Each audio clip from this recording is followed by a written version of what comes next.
Hello, today we study the 15th chapter of the book of Filial Piety.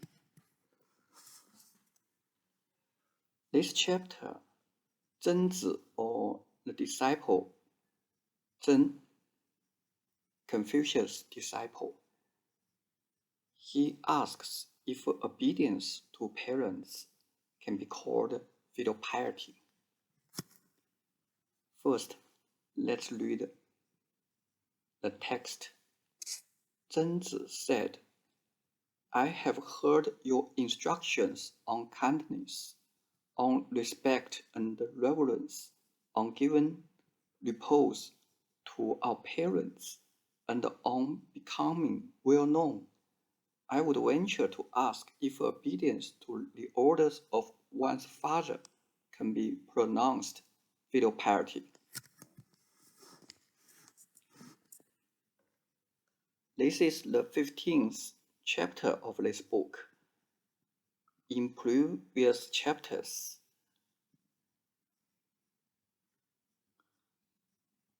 it is said that children should be obedient to the parents, but this obedience, or we call this part of the filial piety, is to treat one's parents well.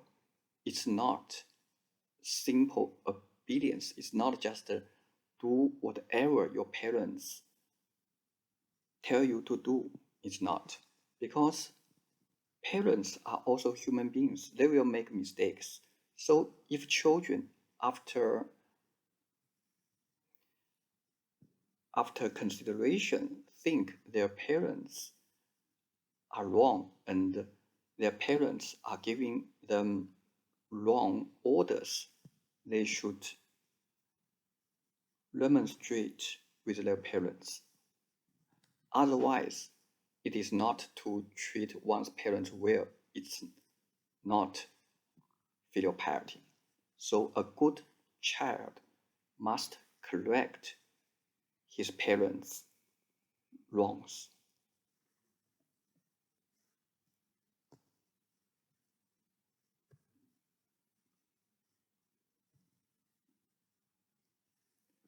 Now we read the text of Confucius' reply. The master replied, What words are these? What words are these? Anciently, if a son of heaven had 7 ministers who would remonstrate with him, although he had not right methods of government, he would not lose his kingdom. If a prince had 5 such ministers, though his measures might be equally wrong, he would not lose his state. If a great officer had 3, he would not, in a similar case, lose his claim.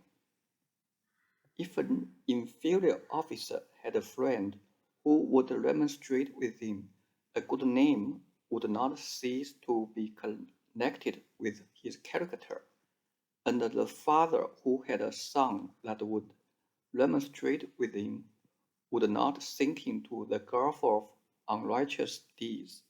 Therefore, when a case of unrighteous conduct is concerned, a son must by no means keep from remonstrating with his father, nor a minister from remonstrating with his ruler. Hence, since remonstrance is required in the case of unrighteous conduct, how can obedience to the orders of a father be accounted filial piety?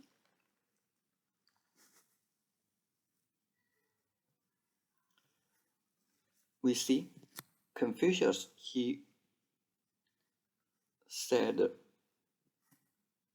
what words are these? Twice.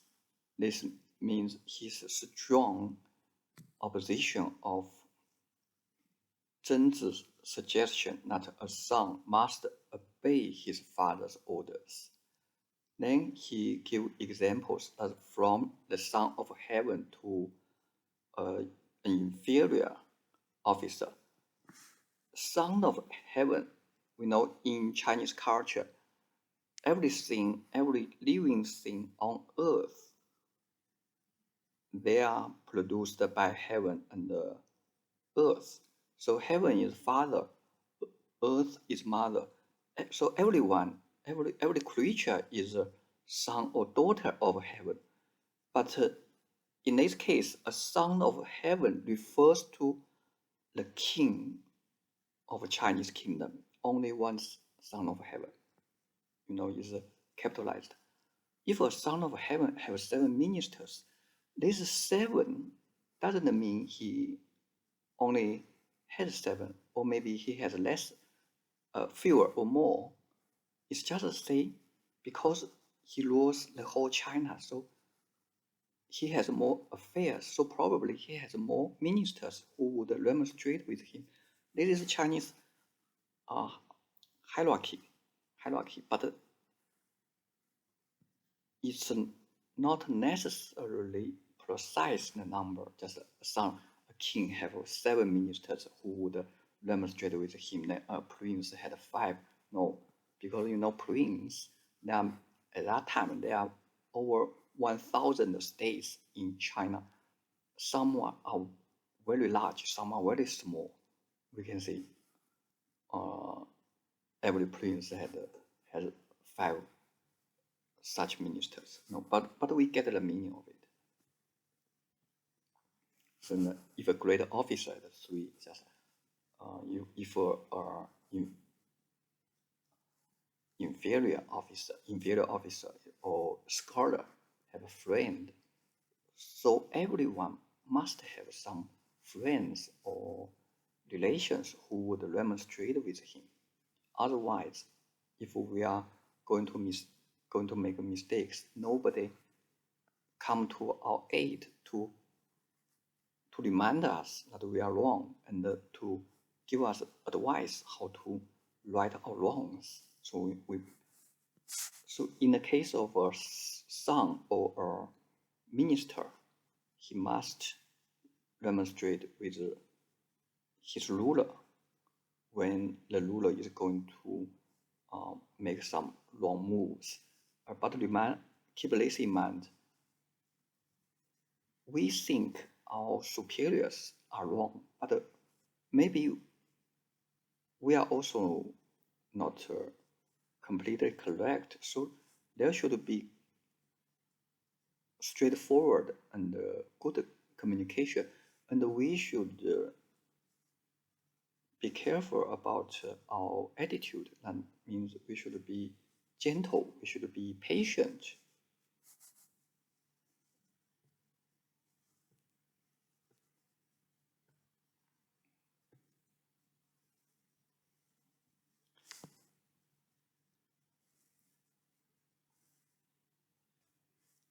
This we can see this.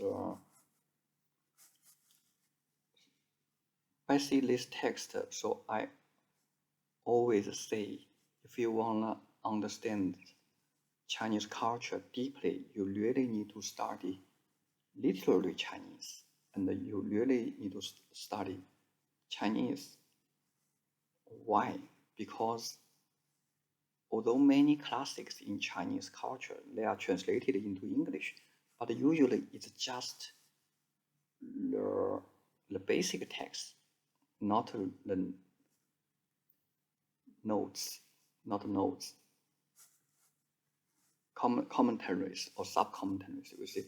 But most information is in commentaries or sub-commentaries. We see this sub-commentaries compared in Song Dynasty. They are much longer than the text. We see this is from annex. If we are going to make friends, we must make friends with people who are straightforward, who are trustworthy, and who are knowledgeable.